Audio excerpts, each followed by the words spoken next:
নমস্কার, সকলে কেমন আছেন? আশা করি সকলে ভালো আছেন। এন্টারটেন বাংলা চ্যানেলের আরও একটি নতুন ভিডিওতে সকল বন্ধুদের জানাই স্বাগত। বড়দেরকে প্রণাম, ছোটদেরকে অনেক অনেক ভালোবাসা। বন্ধুরা, আজকে আবারও চলে এসেছি একটা নতুন অজানা আশ্রমের সন্ধান নিয়ে। চারিদিকে সবুজে সবুজে ঘেরা শান্ত নিরিবিলি পরিবেশ। তো বন্ধুরা, আজকে আমি কোন আশ্রমে এসেছি, এই আশ্রম কোথায় অবস্থিত, আপনারা এসে কিভাবে পৌঁছাবেন, এখানে প্রসাদের কোনো ব্যবস্থা আছে কিনা, থাকার কোনো ব্যবস্থা আছে কিনা, আশ্রম কটা থেকে কটা পর্যন্ত খোলা থাকে, এই সকল কিছু তথ্য রয়েছে এই ভিডিওতে। তো বন্ধুরা, ভিডিওটা স্কিপ না করে পুরোটা দেখার অনুরোধ রইল। ভিডিওটা দেখে আপনাদের কেমন লাগলো অবশ্যই একটা কমেন্ট করে জানাবেন। ভালো লাগলে অবশ্যই একটা লাইক করবেন, শেয়ার করবেন এবং চ্যানেলে যদি নতুন হয়ে থাকেন তবে অনুরোধ রইল চ্যানেলটি সাবস্ক্রাইব করে আমার পাশে থেকে আমায় আশীর্বাদ করবেন। তো চলুন শুরু করা যাক আজকের ভিডিও। এখন আমি দাঁড়িয়ে আছি মগরা স্টেশনে। এখান থেকে ধরবো হাওড়া বর্ধমান লোকাল। মগরা স্টেশনের 2 নম্বর প্ল্যাটফর্মে সকাল 8:08 আপ হাওড়া বর্ধমান লোকাল চলে এসেছে। ট্রেনে উঠে ট্রেনের জানালা দিয়ে বাইরের অপূর্ব সুন্দর প্রকৃতির শোভা দেখতে দেখতে এগোতে লাগলাম আজকের গন্তব্যস্থলের দিকে। নেমে পড়লাম বাগিলা স্টেশনে। ট্রেন রওনা দিল তার গন্তব্যস্থল বর্ধমানের দিকে। বাগিলা হাওড়া বর্ধমান মেন লাইনের একটি স্টেশন। আজকের গন্তব্যস্থলে যাওয়ার জন্য আমি চলে এসেছি এখন বাগিলা স্টেশনে। বাগিলা স্টেশনে আসার জন্য আপনারা হাওড়া থেকে মেমারি লোকাল বা বর্ধমান লোকাল ধরে খুব সহজেই পৌঁছে যেতে পারবেন এই বাগিলা স্টেশনে। বাগিলা স্টেশনের পাশের এই প্রাকৃতিক সৌন্দর্য আপনার মন কেড়ে নেবে। কি অপূর্ব লাগছে দেখুন। হাওড়ার দিক থেকে এসে আমি বাগিলা স্টেশনের 1 নম্বর প্ল্যাটফর্মে নেমেছি। ফুট ওভার ব্রিজ দিয়ে 1 নম্বর প্ল্যাটফর্ম থেকে আমি চলে এসেছি 2 নম্বর প্ল্যাটফর্মে। এই হচ্ছে 2 নম্বর প্ল্যাটফর্ম থেকে বাইরে বেরোনোর রাস্তা। এই সিঁড়ি দিয়ে নেমে সামনেই দেখতে পাবেন এই ঢালাই রাস্তা। এই ঢালাই রাস্তা ধরে সোজা এগোলেই আপনারা সামনে দেখতে পাবেন বাগিলা পূর্ণচন্দ্র স্মৃতি বিদ্যা মন্দির। এই যে দেখুন সামনেই যে দেখছেন, এইটি হচ্ছে বাগিলা পূর্ণচন্দ্র স্মৃতি বিদ্যা মন্দির। বিশাল বড় স্কুলটা, আর স্কুলের সামনে বিশাল বড় এই খেলার মাঠটি রয়েছে। স্টেশন থেকে সোজা বেরিয়ে এসে স্কুলের এই পাঁচিলের ধার দিয়েই এই যে ডান দিকে যে রাস্তাটা, এই রাস্তা দিয়ে একটু এগোলেই এই মোড় থেকে এবারে আপনাদের যেতে হবে বাঁ দিকে। এখান থেকে কিন্তু আপনারা টোটোও পেয়ে যাবেন। আপনারা চাইলে টোটোতেও যেতে পারেন, তবে আমি হেঁটেই যাব। হেঁটে যেতে সময় লাগবে 5 থেকে 7 মিনিট। এই হচ্ছে বাগিলা পূর্ণচন্দ্র স্মৃতি বিদ্যা মন্দিরের গেট। এই বিদ্যালয়ের পাশ দিয়েই এই রাস্তা সোজা চলে গেছে আশ্রমের দিকে। এই পথ দিয়ে যেতে যেতে সামনে আপনারা দেখতে পাবেন একটি ব্রিজ, যেটা ডিভিসি ক্যানেল ব্রিজ। এই হচ্ছে ব্রিজটা, কি অপূর্ব সুন্দর লাগছে দেখুন। এইটি হচ্ছে ডিভিসি ক্যানেল ব্রিজ। এই ব্রিজের তলা দিয়ে চলে গেছে ডিভিসির ক্যানেল।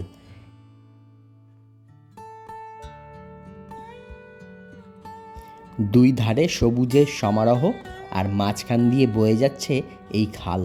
কি অপূর্ব, কি অসাধারণ সুন্দর লাগছে দেখতে।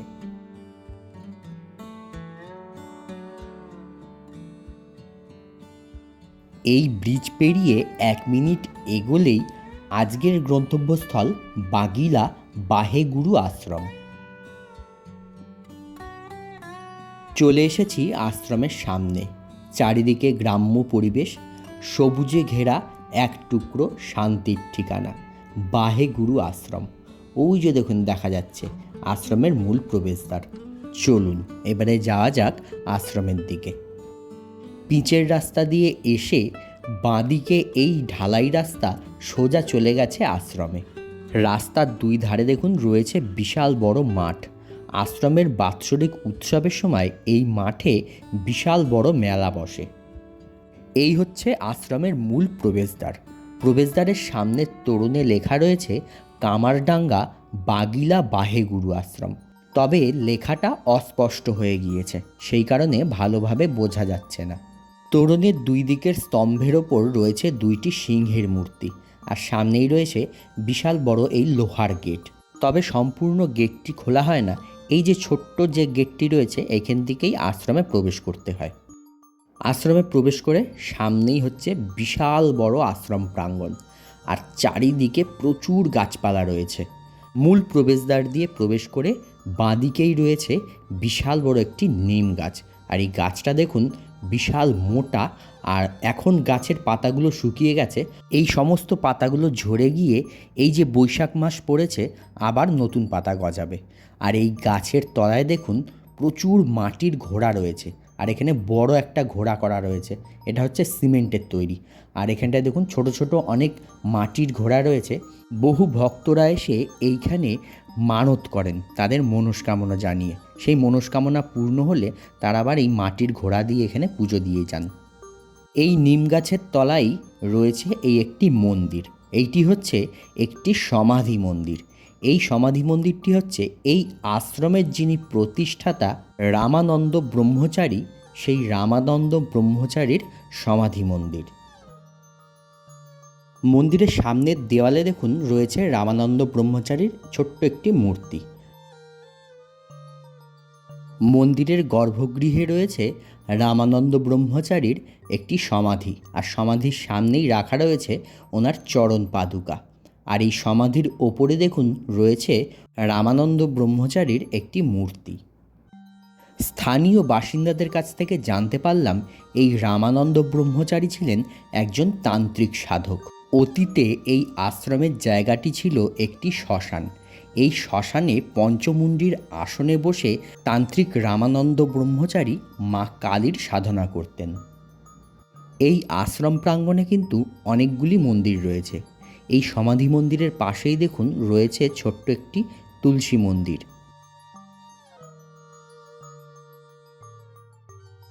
এই সমাধি মন্দিরের পেছনের দিকেই দেখুন রয়েছে আরও একটি মন্দির, টালির ছাউনি দেয়া 4 চালার একটি মন্দির।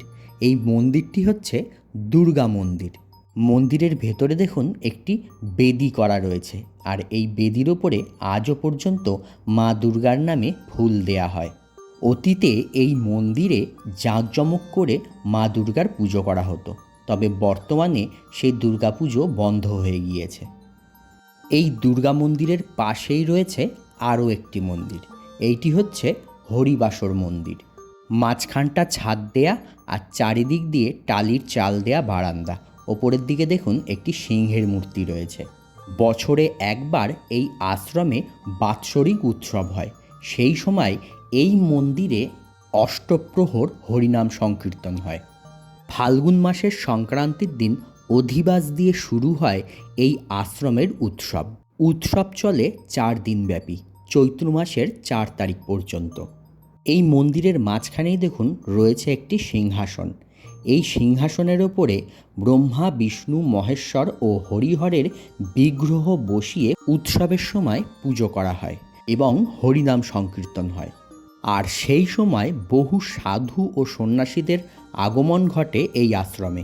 এই আশ্রম প্রাঙ্গণে মূল মন্দিরের সামনেই রয়েছে এই বিশাল বড় একটি বেল গাছ, আর এই বেল গাছের তলায় রয়েছে ছোট্ট একটি শিব মন্দির।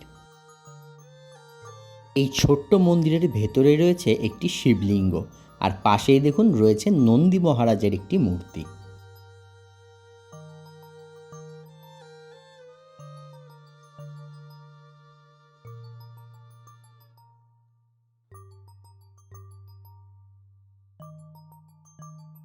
এই আশ্রম প্রাঙ্গণে রয়েছে এই একটি গাছ, যেইটি আমি মনসা গাছ বলে চিনি।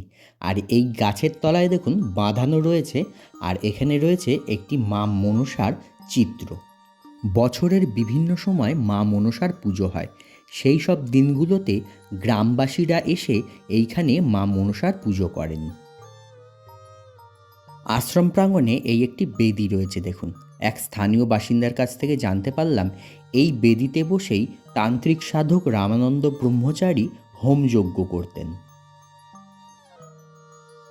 এই বেদির পাশেই রয়েছে এই 2টি ঘর। এই ঘর দুটি হচ্ছে এই আশ্রমের ভাড়ার ঘর। আশ্রমের বাৎসরিক অনুষ্ঠানের সময় এই ঘর দুটিতেই চাল, ডাল, সবজিপাতি সব এনে রাখা হয়। বাৎসরিক অনুষ্ঠানের সময় 4 দিন ব্যাপী যে অনুষ্ঠানটি চলে সেই 4 দিন কিন্তু এখানে হাজার হাজার ভক্তদের সমাগম হয়, আর সেই সকল ভক্তদের বিনামূল্যে ভোগ প্রসাদ খাওয়ানো হয়। এইখানে দেখুন মাটির উনুন রয়েছে। এই মাটির উনুনে কাঠের জাল দিয়েই রান্না করা হয় হাজার হাজার ভক্তদের মধ্যে ভোগ প্রসাদ বিতরণ করার জন্য। আর এই যে সাদা রঙের যে ঘরটি দেখছেন, লোহার শাটার দেয়া, এই ঘরে এই আশ্রমের রান্নার জন্য যে বাসনপত্র রয়েছে সেইগুলো রাখা রয়েছে। স্থানীয় এক বাসিন্দা জানালেন, এই যে চৌবাচ্চাগুলো রয়েছে, অনুষ্ঠানের সময় এই চৌবাচ্চাগুলোকে সম্পূর্ণ পরিষ্কার পরিচ্ছন্ন করে এর মধ্যেই খিচুড়ি রাখা হয় ভক্তদেরকে বিতরণ করার জন্য। এই দিকেও দেখুন বড় বড় মাটির উনুন রয়েছে, এইখানেও কিন্তু কাঠের জাল দিয়ে রান্না করা হয়। আর এই যে আশ্রমের পেছন দিকের এই বিশাল ফাঁকা জায়গা, এইখানে বসিয়েই ভক্তদেরকে প্রসাদ বিতরণ করা হয়। প্রতিদিন বহু মানুষ এসে এই ছায়াশীতল আশ্রম প্রাঙ্গণে বসে সময় কাটান। ছায়ায় ঘেরা এই বাহেগুরু আশ্রম নিয়ে প্রচলিত রয়েছে নানান কিংবদন্তি। তার মধ্যে উল্লেখযোগ্য একটি হলো, আমরা এই আশ্রমে আসতে যে ক্যানেলটি দেখেছিলাম, ডিভিসির সেই ক্যানেল তৈরির সময় এই আশ্রমের সামনে এসে কোম্পানির সমস্ত যন্ত্র বিকল হয়ে যেত। সেই কারণে গ্রামের স্থানীয় বাসিন্দারা কোম্পানির লোকেদের বলতেন সাধু বাবার কাছে যাওয়ার জন্য।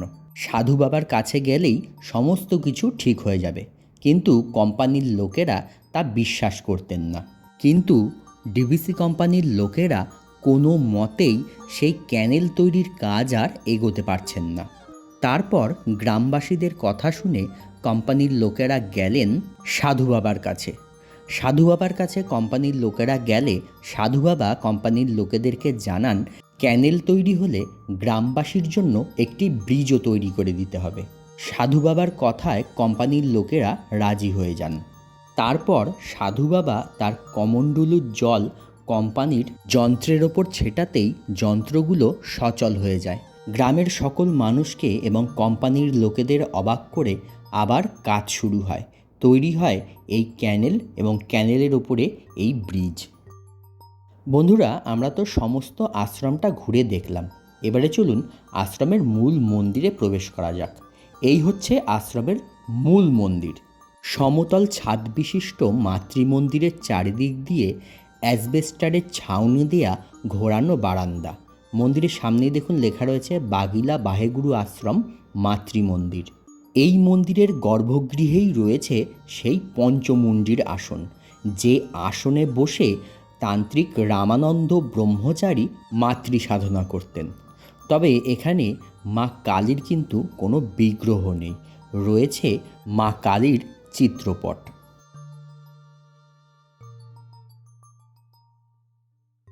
এই হচ্ছে সেই পবিত্র পঞ্চমুণ্ডির আসন।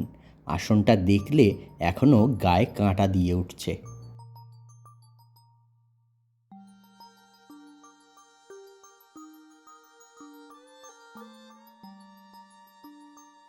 এই পঞ্চমুণ্ডির আসনের উপরে দেখুন রাখা রয়েছে নরকঙ্কালের মাথার খুলি, যেগুলো দেখেই গা শিউরে উঠছে।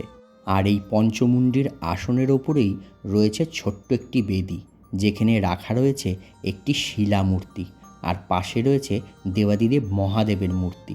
মাঝখানে রয়েছে মা তারার একটি চিত্রপট, আর পেছন দিকে রয়েছে দেখুন মা তারা, মা অন্নপূর্ণা, কালীঘাটের মা কালীর চিত্রপট। এই পঞ্চমুণ্ডি আসনের ডান দিকেই দেখুন রয়েছে ছোট্ট একটি বেদি, আর এই বেদির ওপরে রয়েছে অনেকগুলি বিগ্রহ। মাঝখানে রয়েছেন নারায়ণ, নারায়ণের ডান দিকে রয়েছেন ব্রহ্মাদেব, বাঁ দিকে রয়েছেন দেবাদিদেব মহাদেব, আর ব্রহ্মাদেবের ডান দিকে রয়েছেন হরিহর বিগ্রহ। একই অঙ্গে হরি এবং হর, অর্থাৎ দেবাদিদেব মহাদেব ও বিষ্ণুদেব। আশ্রমের বাৎসরিক অনুষ্ঠানের সময় এই বিগ্রহগুলিকেই ওই হরিবাসর মন্দিরে নিয়ে গিয়ে পুজো করা হয়। এই বিগ্রহগুলির পেছন দিকের তাকে দেখুন রাখা রয়েছে রামানন্দ ব্রহ্মচারীর একটি চিত্রপট, আর মা কালীর পাশেও পঞ্চমুণ্ডির আসনই কিন্তু এখানেও রাখা রয়েছে রামানন্দ ব্রহ্মচারীর একটি চিত্রপট। আচ্ছা বন্ধুরা, আমরা এই বাহেগুরু আশ্রমে এসে এই গ্রামের এক স্থানীয় বাসিন্দাকে পেয়ে গেছি। তা ওনার কাছ থেকে এই আশ্রম সম্বন্ধে আমরা কিছু কথা জেনে নেব। নমস্কার, আপনার নামটা একটু বলুন। গৌতম মালিক। মন্দির কখন খোলা থাকে? ওই 12টার সময় আসে, পুজো দিতে আসে। আচ্ছা, 12টার সময় খোলা হয়। হ্যাঁ, ফুল জল। আচ্ছা, এখানে কি পুজো দেওয়ার ব্যবস্থা আছে? পুজো বলতে ফুল জল দেয়। আচ্ছা, মানে যদি কেউ আসে এখানে পুজো দিতে চায় সেটা পারবে তো? মানে সেই 12টার সময়? হ্যাঁ, আচ্ছা উনি পারে। আচ্ছা উনি দেয়। আচ্ছা। আর এখানে মানে নিত্যদিন মানে প্রতিদিন আর কি ভোগ টোগ এইসব কিছু হয় না? ভোগটা ওই বাতাসা টাতাসা দেয়। আচ্ছা। প্রসাদ কিছু একটা থাকে। আচ্ছা আর অমাবস্যা অনুষ্ঠানে তাই তো ওটা অমাবস্যা অনুষ্ঠানে হয়, কেউ দান করে, ডোনেট করে। আচ্ছা, এখানে অমাবস্যার দিন পুজো হয়। হ্যাঁ, পুজো। আর এখানে বাৎসরিক পুজোটা কখন হয়, কবে হয়? বাৎসরিক পুজো, আসল পুজোটা হ্যাঁ ওটা হয়তো যে ফাল্গুনের শেষের দিনে, ওটা হচ্ছে অধিবাস। এই তো আচ্ছা আচ্ছা, এইখানটাই মানে নাম সংকীর্তন হয়। হ্যাঁ, আচ্ছা। চৈত্র মাসের 4 দিন পর্যন্ত একদম আচ্ছা ধুলোট নিয়ে শেষ হয়। আচ্ছা, ফাল্গুন মাসের শেষের দিন থেকে শুরু হয়? 12টা থেকে। হ্যাঁ, অধিবাস চৈত্র মাসের 4 তারিখ পর্যন্ত। 4 তারিখ পর্যন্ত, মানে 5-6 দিন মতন অনুষ্ঠান হয়। হ্যাঁ, 5 দিন। আচ্ছা 5 দিন। আচ্ছা। তারপরে মেলা খেলা এবার বসে থাকে, যদি ওদের বাজার ভালো থাকে আচ্ছা, এইগুলো আর কি। সেই সময় মেলা বসে বড়? হ্যাঁ, টোটালটা মেলা বসে। আচ্ছা, টোটালটা মেলা বসে। আর তখন প্রচুর লোকজন আসে হ্যাঁ, তো? প্রচুর লোকজন আছে, সবাই এরিয়াটা। আচ্ছা, এটা অনুষ্ঠানটা কারা করে, মানে গ্রামবাসীরা মিলে? সবাই নিয়ে করে। এই পঞ্চায়েতের যত লোক আছে, আচ্ছা আচ্ছা, পঞ্চায়েতের যত লোক আছে এতগুলো নিয়ে করে। আচ্ছা, বাকিলা পঞ্চায়েত যতগুলো লোক আছে, যতগুলো গ্রাম আছে, আচ্ছা, এতগুলো নিয়ে করে। মানে এখানে সবাই দান করে আর কি? আচ্ছা, সেবার জন্য সবাই আছে। আচ্ছা। আর সেই সময় মানে প্রচুর লোক আসে এই ভোগ খেতে? ভোগটা কি বিনামূল্যে তো? বিনামূল্যে। আচ্ছা আচ্ছা, আপনারাও মনে হবে তখন যেন আমি একটা দান করি কিছু। আচ্ছা আচ্ছা, 4 দিন বিনামূল্যে। আপনারও মনে হবে যেন আমি একটা কিছু দান করি। আচ্ছা, ওই সময়টাতেই শুধু অনুষ্ঠানটা হয় একটা সময়? হ্যাঁ। আর এছাড়া কোনো অনুষ্ঠান হয় এখানে? না, ওই অমাবস্যা যা কিছু, অমাবস্যার দিনে দিনে পরিণামও হয়। আচ্ছা, মানে বাইগুলোর নাম নিয়ে এখানটাতেই বসে সবাই। আচ্ছা আচ্ছা। তো বন্ধুরা শুনলেন, এখানে কিন্তু নিত্যদিন কোনো ভোগ প্রসাদের ব্যবস্থা নেই। এখানে মায়ের পুজো হয়, নিত্য ভোগে থাকে কোনো ফল মিষ্টি বাতাসা এইসব। কিন্তু ফাল্গুন মাসের শেষের দিনে যে বাৎসরিক উৎসবটা হয় সেই সময় কিন্তু এখানে বিশাল বড় মেলা বসে আর প্রচুর লোক সমাগম হয়। আর সেই সময় 5 দিন বিনামূল্যে ভোগ প্রসাদ খাওয়ানো হয়। আশ্রমের ভেতরটা এতটা ঠান্ডা, এত গাছপালা রয়েছে, মানে বাইরে যে এত গরম একদমই অনুভব হচ্ছে না সেই গরমটা। এত সুন্দর একটা জায়গা আর খুবই শান্ত নিরিবিলি, একদম কোনো মানে কোলাহল নেই, একদম কোলাহল মুক্ত।